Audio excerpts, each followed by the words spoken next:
नमस्कार, between the lines with नीलू रंजन में आपका स्वागत है। आज हम बात करेंगे जो महाराष्ट्र में भाषा का विवाद चल रहा है, जो मराठी को लेकर हंगामा हो रहा है।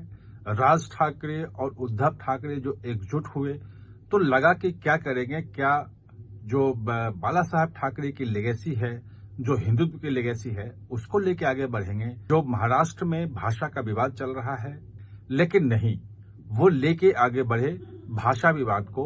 मराठी भाषा के सामने, मतलब वहां जो मराठी नहीं बोल रहे हैं, वो दूसरी भाषा, चाहे गुजराती हो चाहे हिंदी हो, दूसरी भाषा के लोगों पे हमले कर रहे हैं। और ये एक बड़ी चीज वहां पे सामने आ रही है। बात यह है कि ये जो 50 साल पहले 1980 के दशक में, 90 के दशक में जो बाला साहब ठाकरे ने शुरू किया था, क्या वो जो मुद्दे हैं, एक्सपायरी डेट वाले मुद्दे हैं, क्या वो मुद्दे चल पाएंगे आज की तारीख में? जो एमके स्टालिन हैं, वो आपने देखा कि तमिलनाडु में भी वही एक्सपायरी डेट वाले मुद्दे को लेकर के वो आगे बढ़ने की कोशिश कर रहे थे। जनवरी, फरवरी, मार्च, यहां तक अप्रैल तक वो इस मुद्दे को लेके, हिंदी विरोध को लेकर के एक पूरी की पूरी मुहिम छेड़ने की कोशिश होने की, एक बड़ा मुद्दा बनाने की कोशिश की, लेकिन वो मुद्दा नहीं बन पाया।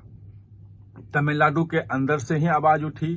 जो जोहो कंपनी के जो फाउंडर हैं, जो सीईओ हैं, बेम्बू जो हैं, उन्होंने खुद इस पे सवाल उठा दिया कि भाई हिंदी सीखना जरूरी है और भाषा में किसी दूसरी भाषा को सीखने से फायदा है, कैसे व्यापारिक लाभ है वो। और हिंदी में उन्होंने ट्वीट किया, ट्वीट में हिंदी में लिखा, आओ हिंदी सीखें। और तमाम जो है तमिलनाडु के भीतर से भी आवाज उठने लगी। यानी कि जब उनको लग गया कि जो हिंदी का जो विवाद हम खड़ा करने की कोशिश कर रहे हैं, ये बात जम नहीं रही है, तो उन्होंने हिंदी वाले को मुद्दे को छोड़ दिया। इधर आपने देखा होगा कि कुछ महीनों से कोई बयान हिंदी के खिलाफ नहीं आ रहा है। बिल्कुल स्टालिन और उनके तमाम लोग चुप हैं। अब ये जो राज ठाकरे, उद्धव ठाकरे हैं, वो मराठी के बयान को लेकर सामने आ रहे हैं कि मराठी वाला जो मुद्दा है उसको लेकर के हम मराठा को जागृत करें और हिंदी भाषी, गुजराती, इन सब के खिलाफ एकजुट करें। लेकिन एक्सपायरी डेट वाले मुद्दे जो हैं वो कैसे चलेंगे? वो उनका चलना आसान नहीं है। हर मुद्दे की एक समय की वैल्यू होती है। और जिस वक्त बाला साहब ठाकरे ये मुद्दा उठा रहे थे, उस वक्त महाराष्ट्र की स्थिति अलग थी, देश की स्थिति अलग थी।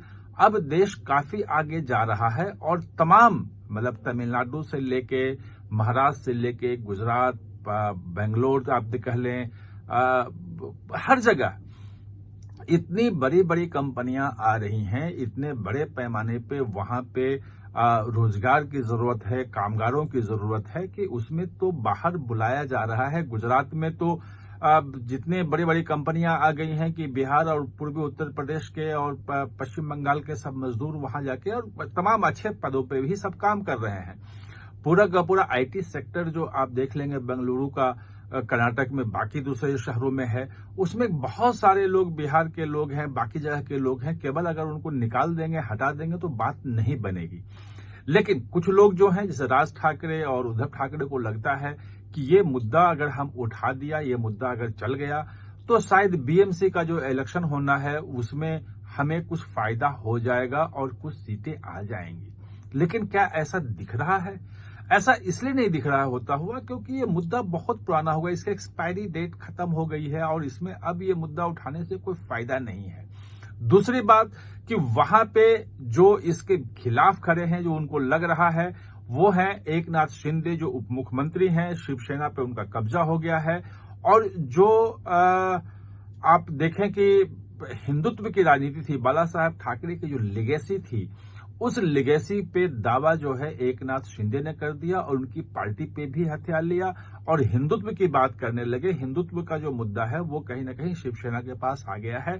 पिछले दिनों भी खबर आई कि बहुत सारे जो उद्धव ठाकरे गुट में, शिवसेना के में जो लोग थे, कॉर्पोरेटर थे, बाकी जो कार्यकर्ता थे, वो 50-60 जो है वो शिंदे गुट में शामिल हुए।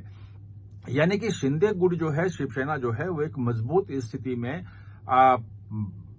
मुंबई में भी आ रही है। और ये माना जा रहा है कि बीएमसी इलेक्शन में अगर वो आगे आ गई और अगर उसके पास वोट ज्यादा आ गए, उसके पार्षद ज्यादा बन गए, तो जो शिवसेना, जो उद्धव ठाकरे गुट है, जो एमएनएस है, ये बिल्कुल खत्म हो जाएंगे। इसका कहीं कोई वजूद नहीं बचेगा।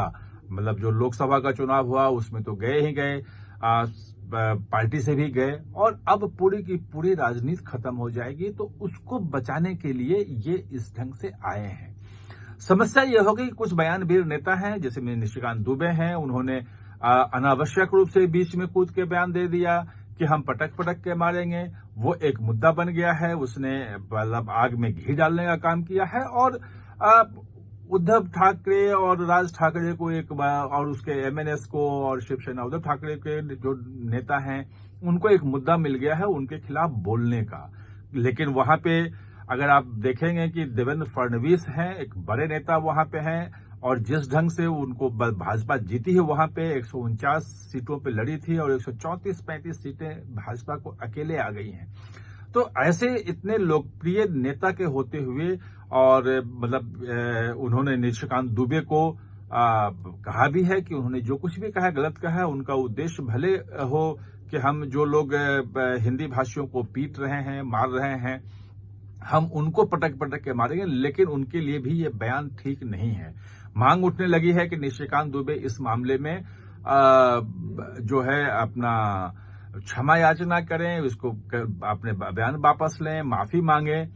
तो अब देखना है लेते हैं नहीं लेते हैं, लेकिन जिस ढंग से तमिल मुद्दे को निपटा था अमित शाह ने और मोदी ने, वो एक कम से कम टेम्पलेट है, वो एक उदाहरण है कि कैसे आप चुपचाप रह करके, शांत रह करके भी किसी मुद्दे को आप खत्म कर सकते हैं, वो मुद्दा बनने से रोक सकते हैं, क्योंकि ये मुद्दा बहुत पुराना है, अभी कोई उसको लेने वाला नहीं है।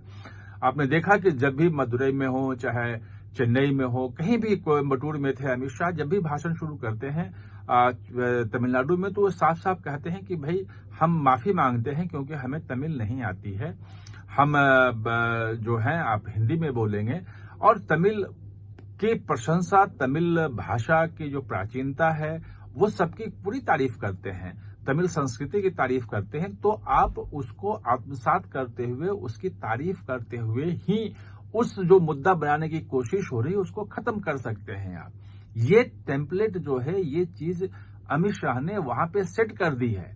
निशिकांत दुबे उस टेम्पलेट से बाहर निकल के वो जो एक छुटभैया नेता वाले बात करने लगे हैं, अब 4 बार के सांसद होते हुए भी, कि पटक पटक के मारेंगे।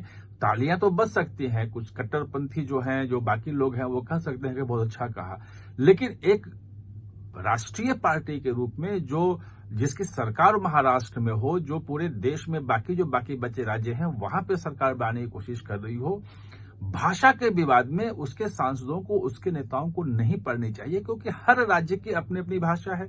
भाषा जो है लोगों से जुड़ा हुआ मुद्दा होता है, संवेदनशील मुद्दा होता है, और उसमें आपका कोई भी बयान जो है वो लोगों को हर्ट कर सकता है, जो निशिकांत दुबे के बयान से हुआ।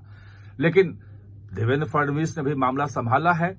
जो लग रहा है अभी, जो मेरा अपना असेसमेंट है ये, कि ये जो 50 साल पुराना जो मुद्दा है, एक्सपायरी डेट वाला मुद्दा है, इस मुद्दे के सहारे जो राज ठाकरे, उद्धव ठाकरे अपनी जमीन को फिर से बचाने की जो कोशिश कर रहे हैं, हासिल करने की कोशिश कर रहे हैं, थोड़े बहुत वो शिंदे को नुकसान पहुंचा सकते हैं। बीएमसी में हो सकता है कुछ सीटें उनकी आ जाएं, लेकिन वो अपनी जमीन फिर कब्जा कर लेंगे इस पुराने मुद्दे के सहारे, ऐसा लग नहीं रहा है। अगर तमिलनाडु में भाषा मुद्दा नहीं बन पाया, तो महाराष्ट्र में, जहां की हिंदी भाषी जो मराठी बोलते हैं वो भी हिंदी ही लगभग बोलते हैं, सभी बोलते हैं वहां पे, तो वहां ये मुद्दा बन पाएगा ऐसा नहीं लगता है। आप हमारे साथ जुड़े, इसके लिए बहुत बहुत धन्यवाद।